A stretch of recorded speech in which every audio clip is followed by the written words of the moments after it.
The Philippines achieved a first which hopefully will be adopted by other countries, destroying 5 tons or 5,000 kilos of sea-smuggled elephant tusks from Africa.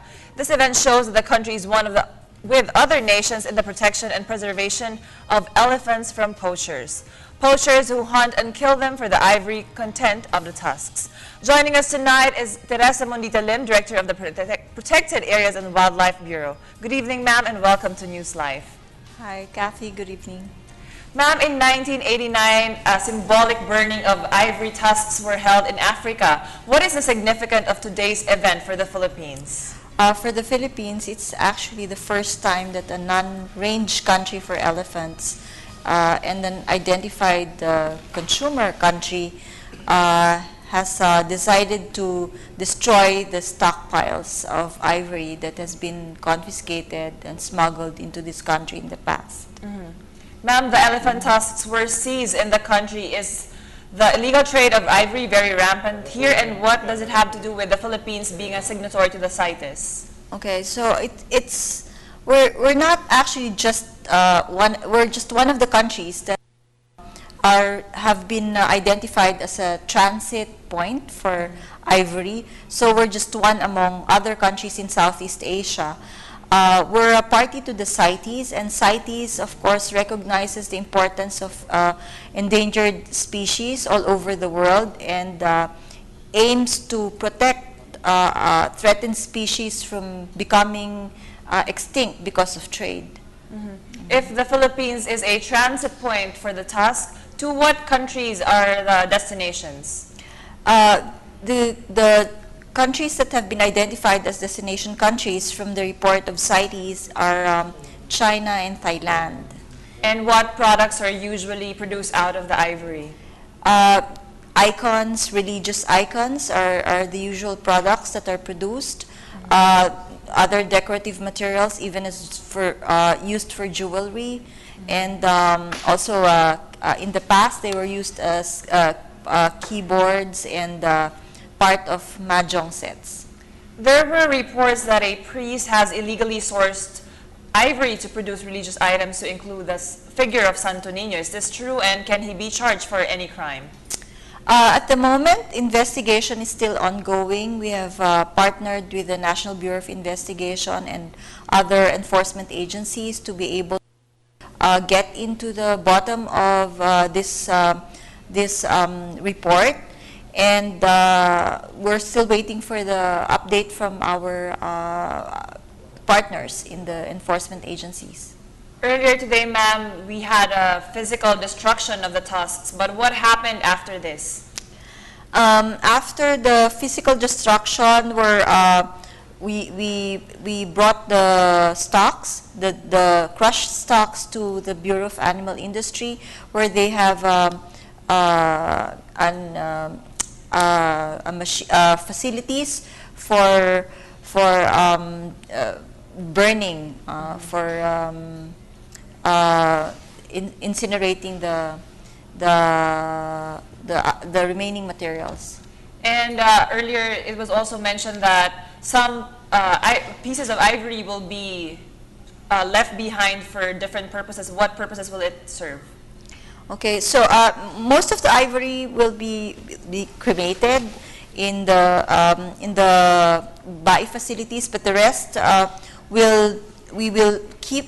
Some of them we will use for education. They will not be destroyed. We will use them for education and for enforcement training. And some of the crushed materials we intend to also mix with cement so that we can construct an elephant memorial within the park. Will any of the tusks go to the National Museum and other government agencies, aside from the education purpose for the enforcement? Yes, we intend to turn over some of the ivory to the National Museum for exhibit and, of course, still for research and for education. Earlier today also, ma'am, a special task force was formed. Can you tell us more about this? Yes, the special task force is actually, we already have a memorandum of agreement since 2005 with all the other enforcement agencies to to battle wildlife trade. But this morning we created a special group that will be focusing on the ivory trade.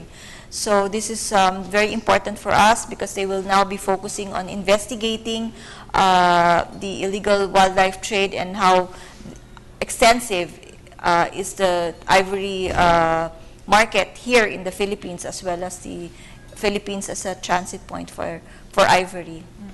Ma'am, aside from elephant tusks, what other endangered animals seized and smuggled are under your care and protection, and what do you intend to do with them?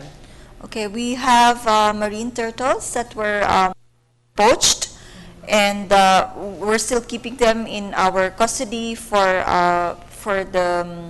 use in court cases. But eventually, we would like to preserve some of them for educational purposes and for research. We also have live animals that are within our custody. We have there were crocodiles that were confiscated in the past, and they are still with us for upkeep.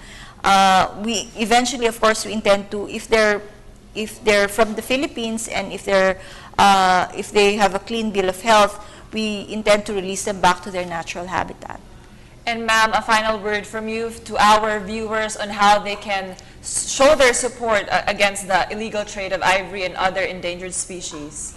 Of course, we enjoin all our viewers and all the Filipinos to help us in the battle against illegal wildlife trade. It has been identified as one of the 3 top transboundary crimes in the whole world. And you know, these species are important part of our heritage, and they're very also, if we're able to take care of them, they can also be part of our, they can contribute to our livelihoods and to our economic you know, if we don't buy them, if we don't buy the illegal ones, there are legal sources. So, but if we start buying from illegal sources, then we're actually contributing to the illegal harvest and poaching of our endangered species from their natural habitat. So don't buy. If the buying stops, the killing will. All right, thank you very much, Director Mundita Lim, Director of Protected Areas and Wildlife Bureau of the DENR. Thank you, ma'am.